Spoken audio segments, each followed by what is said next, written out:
Hello বন্ধুরা, অর্ধ আবদ্ধ হাঁসকে কিভাবে লালন পালন করবেন অল্প পুঁজিতে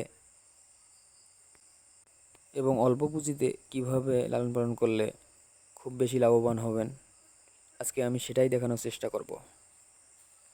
ভিডিওটি না টেনে শেষ পর্যন্ত দেখতে থাকুন, আর ভিডিওটি ভালো লাগলে অবশ্যই সাবস্ক্রাইব করবেন।